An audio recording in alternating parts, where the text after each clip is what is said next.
Après avoir reçu la Caméra d'Or en 2018 pour son film Girl, Lucas Dont revient avec Close. C'est le sommaire de ce nouveau live de DVD Critique. Bienvenue à vous!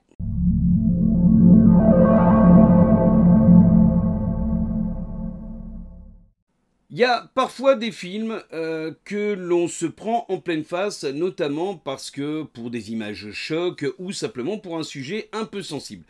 Le film de Lucas Dont, Close, fait un peu partie de cette catégorie-là. On se le prend pas en pleine face, mais c'est un film redoutablement efficace qui traite d'un sujet un peu laissé à l'abandon par le cinéma. C'est l'amitié entre deux garçons.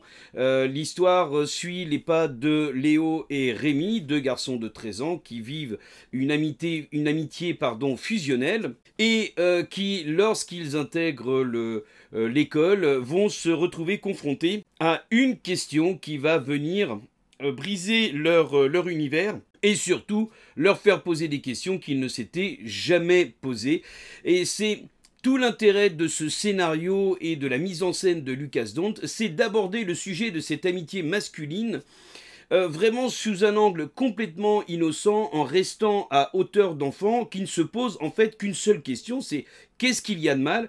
Et il y a même une phrase qui est très intéressante qui dit deux filles qui se font des câlins ou qui restent l'une avec l'autre, ça ne gêne personne. Par contre, quand c'est deux garçons, ça pose des questions. Le film va juste rester à hauteur d'enfant, et puis comme c'est un âge où on commence à se construire, où le regard des autres commence à être important, et bien là, effectivement, la proximité dans laquelle se sont installés les enfants, cette douceur qu'ils ont mis entre eux, cette tendresse, eh bien, il y a un moment donné, elle va poser question. Et le scénario écrit par Lucas Dont et Angelo Thyssen, qui étaient déjà tous les deux à la manœuvre sur Girl, est suffisamment intelligent pour ne jamais aller sur le territoire des questions que se poseraient les adultes, puisque là, on est complètement à hauteur de l'enfant. Que ce soit la mise en scène ou que ce soit ce scénario, le film est vraiment touchant, parfois même déchirant, mais il est toujours juste et il garde cette innocence dont on a besoin pour ce type de sujet, de manière à ne pas le pervertir avec n'importe quelle autre question que l'on pourrait se poser. Et puis, pour donner corps à son film, eh bien, le réalisateur a fait appel à deux jeunes acteurs qui font leur début au cinéma.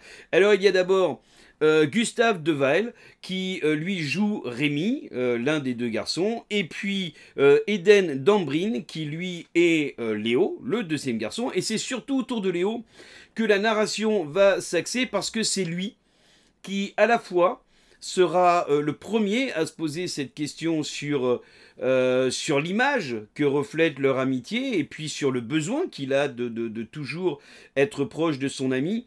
Et puis aussi parce que c'est lui qui, tout au long du film, va avoir à se questionner sur beaucoup de choses et c'est lui qui va porter toute l'attention du réalisateur et du spectateur. Ce sont deux acteurs absolument remarquables, alors surtout Eden Dambrin qui, le réalisateur s'intéresse beaucoup au silence, au regard, que ce soit chez les enfants ou chez les adultes, puisqu'on retrouve également au générique Léa Drucker qui était déjà incroyable dans Jusqu'à la garde.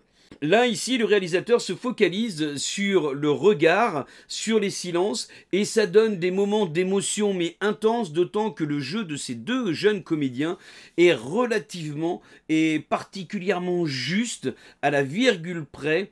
On est touché dès qu'ils commencent à ressentir de la tristesse, on est touché dès qu'ils s'interrogent, et on s'interroge avec eux sur les raisons pour laquelle ils sont obligés de se poser ces questions, et c'est un débat qu'on pourrait avoir.